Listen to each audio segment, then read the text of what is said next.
Hi hello ಎಲ್ಲರಿಗೂ ನಮಸ್ಕಾರ. Bachelors ಅಡುಗೆ ಕಾರ್ಯಕ್ರಮಕ್ಕೆ ಎಲ್ಲ ಸ್ನೇಹಿತರನ್ನು ಸ್ವಾಗತಿಸ್ತೇನೆ. ಸ್ನೇಹಿತರೆ, ಇವತ್ತೊಂದು ವಿಶೇಷವಾದಂಥ ಸ್ಪೆಷಲ್ ಆದಂಥ ಹಾಗೆ ರುಚಿಯಾದಂಥ ಒಂದು ಬೆಳಗ್ಗಿನ ನಾಷ್ಟವನ್ನು ರೆಡಿ ಮಾಡ್ಕೊಂಡು ಬಂದಿದ್ದೀನಿ. ತುಂಬ ಟೇಸ್ಟಿಯಾಗಿರುತ್ತೆ, ಹಾಗೆ ತುಂಬ ಆರೋಗ್ಯಕ್ಕೂ ಕೂಡ ಒಳ್ಳೆಯದು. ಹಾಗೆ ಸಾಕಷ್ಟು ತರಕಾರಿಗಳನ್ನು ಇದಕ್ಕೆ ಮಿಕ್ಸ್ ಮಾಡಲಾಗಿದೆ. ಯಾವುದಪ್ಪ ಇದು ರೆಸಿಪಿ ಅಂದ್ಕೊಂಡಿದ್ದೀರಾ? ಇದು ರೊಟ್ಟಿಯಲ್ಲ ಸ್ನೇಹಿತರೆ, ದೋಸೆ. ಅದರಲ್ಲೂ ಕೂಡ ವೆಜಿಟೇಬಲ್ ದೋಸೆಯನ್ನು ತುಂಬ ಈಸಿಯಾಗಿ ರುಚಿಕರವಾಗಿ ಮಾಡೋದು ಹೇಗೆ ಅಂತ ಹೇಳ್ಕೊಡ್ತೀನಿ ಬನ್ನಿ. ಮೊದಲನೇದಾಗಿ ಸುಮಾರು ಒಂದು 100ರಿಂದ 150 ಗ್ರಾಮ್ನಷ್ಟು ಅಕ್ಕಿಯನ್ನು ಹಾಕ್ಕೊಳ್ಳಿ, ಅಥವಾ ಒಂದು ಗ್ಲಾಸ್ ಅಕ್ಕಿಯನ್ನು ಬಿಸಿನೀರಿಗೆ ಹಾಕಿ 2 ಗಂಟೆಗಳ ಕಾಲ ಹಾಗೆ ನೆನೆಯೋದಕ್ಕೆ ಬಿಟ್ಬಿಡಿ. ನೆಂದ ನಂತರ ನೀವೇನು ಮಾಡಬೇಕು ಅಂದರೆ, ಈ ಅಕ್ಕಿಯಲ್ಲಿರುವಂತಹ ನೀರನ್ನೆಲ್ಲನೂ ಕೂಡ ಸೋರಿಸಿ ಅದನ್ನು ಮಿಕ್ಸಿ ಜಾರ್ಗೆ ಶಿಫ್ಟ್ ಮಾಡ್ಕೊಳ್ಳಿ. ನೆನಪಲ್ಲಿರಲಿ, ಇಲ್ಲಿ ಅಕ್ಕಿಯನ್ನು ಯಾವಾಗಲೂ ಅಷ್ಟೇ ಬಿಸಿನೀರಲ್ಲಿ ನೆನೆ ಹಾಕೋದನ್ನು ಮರಿಬೇಡಿ. ಯಾಕೆ ಅಂದರೆ ತಣ್ಣೀರಲ್ಲಿ ಹಾಕಿದ್ರೆ ಅದು ತುಂಬ ಹೊತ್ತುಗಳ ಕಾಲ ನೆನೆಬೇಕಾಗತ್ತೆ. ನೋಡಿ, ಈಗ ಇದೇ ಮಿಕ್ಸಿ ಜಾರ್ಗೆ ಸುಮಾರು 10 ಇಲ್ಕ್ನಷ್ಟು ಬೆಳ್ಳುಳ್ಳಿ ಹಾಗೆ ಅರ್ಧ ಇಂಚಿನಷ್ಟು ಶುಂಠಿ ಹಾಕ್ಕೊಂಡು ಕ್ಲೀನಾಗಿ ರುಬ್ಕೊಂಬರೋಣ ಸ್ನೇಹಿತರೆ.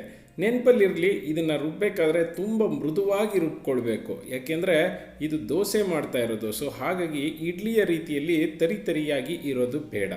ಸೊ ಈಗ ನೋಡಿ, ಮೃದುವಾಗಿ ಎಷ್ಟು ಚೆನ್ನಾಗಿ ರುಬ್ಬಾಗಿದೆಯಲ್ಲ ಸ್ನೇಹಿತರೆ. ಸೊ ಹೀಗೆ ಇದಕ್ಕೆ ನಾವು ಸುಮಾರು 1 ಟೀ ಸ್ಪೂನಷ್ಟು ಜೀರಿಗೆ ಹಾಕ್ಕೊಳ್ಳೋಣ. ಜೀರಿಗೆ ಆರೋಗ್ಯಕ್ಕೆ ತುಂಬಾ ಒಳ್ಳೆಯದು, ಆರೋಗ್ಯ ಚೆನ್ನಾಗಾಗುತ್ತೆ. ನಂತರ ಹಸಿರು ಮೆಣಸಿನ್ಕಾಯಿ, ಸುಮಾರು 1 ಹಸಿರು ಮೆಣಸಿನ್ಕಾಯನ್ನು ಹಾಕೊಳ್ಳೋಣ, ಸಣ್ಣದಾಗಿ ಕತ್ತರಿಸಿ.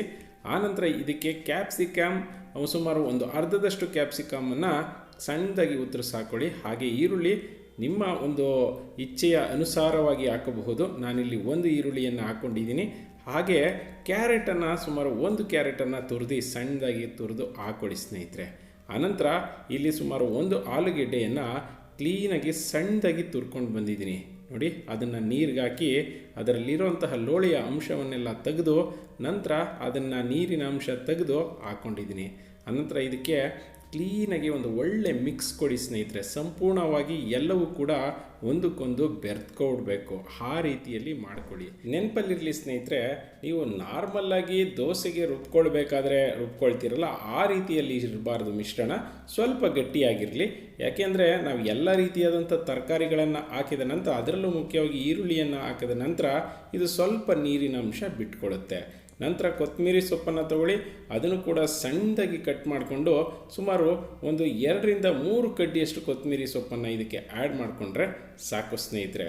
ಇದು ಆಪ್ಷನಲ್ಲು, ನಿಮಗೆ ಬೇಕಂದರೆ ಕೊತ್ತಂಬರಿ ಸೊಪ್ಪನ್ನು ಹಾಕ್ಕೊಂಡ್ರೆ ನೋಡೋದಕ್ಕೆ ಚೆನ್ನಾಗಿರುತ್ತೆ. ಹಾಗೆ ನೀವು ಕರಿಬೇವನ್ನು ಕೂಡ ಯೂಸ್ ಮಾಡಬಹುದು.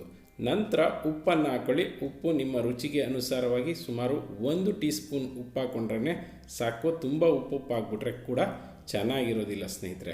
ಎಲ್ಲವೂ ಮಿಕ್ಸ್ ಆಯಿತು. ನಂತರ ಇದರ ಕನ್ಸಿಸ್ಟೆನ್ಸಿ ನೋಡ್ಕೊಳ್ಳಿ.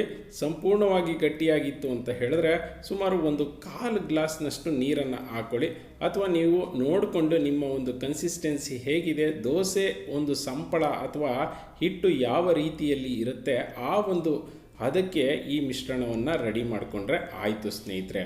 ಈಗ ನಾವು ಕಲ್ಲನ್ನು ಬಿಸಿಗೆ ಇಡೋಣ, ಅಥವಾ ಚೆನ್ನಾಗಿ ಕಲ್ಲನ್ನು ಕಾಯಿಸಿ, ದೋಸೆ ಕಲ್ಲನ್ನು ಅಥವಾ ತವವನ್ನು ಕಾಯಿಸಿ ಅದನ್ನು ಎಣ್ಣೆಯನ್ನು ಸುಮಾರು 1 ಟೀ ಸ್ಪೂನಷ್ಟು ಎಣ್ಣೆಯನ್ನು ಹಾಕ್ಕೊಂಡು ಸುತ್ತಲೂ ಸವರಿ ಇದಕ್ಕೆ ದೋಸೆ ಹಾಕ್ಕೊಂಡ್ರೆ ಆಹಾ, ತುಂಬ ಟೇಸ್ಟಿಯಾಗಿರುತ್ತೆ ಸ್ನೇಹಿತರೆ.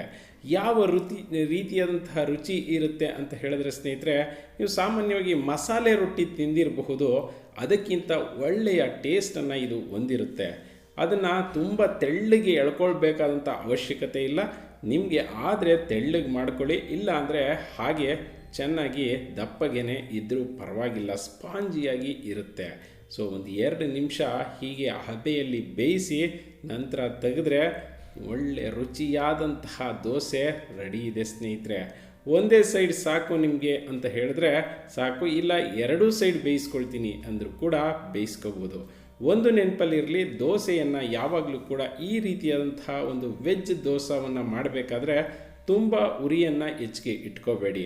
ಸಣ್ಣ ಉರಿಯಲ್ಲಿ ಇಟ್ಕೊಂಡು ಇದು ಹಬೆಯಲ್ಲಿ ತರಕಾರಿಗಳು ಬೆಂದರೆ ಚೆನ್ನಾಗಿರುತ್ತೆ ಸ್ನೇಹಿತರೆ. ನೆನಪಲ್ಲಿರಲಿ, ಸಂಪೂರ್ಣವಾಗಿ ಇದರಲ್ಲಿ ತರಕಾರಿ ಬೇಯೋದಿಲ್ಲ, ಅರ್ಧ ಹದಕ್ಕೆ ಬೇಯುತ್ತೆ. ಸೊ ಹಾಗೆ ಟೇಸ್ಟು ಚೆನ್ನಾಗಿರುತ್ತೆ. ಈ ದೋಸೆಯನ್ನು ಚಟ್ನಿ ಹಾಗೆ ಸಾಂಬಾರ್ ಜೊತೆ ಹಾಕೊಂಡು ತಿಂತಿದ್ರೆ ಏನು ಟೇಸ್ಟಿಯಾಗಿರುತ್ತೆ ಅಂದ್ಕೊಂಡಿದ್ದೀರಾ ಸ್ನೇಹಿತರೆ, ತುಂಬಾ ಟೇಸ್ಟಿಯಾಗಿರುತ್ತೆ.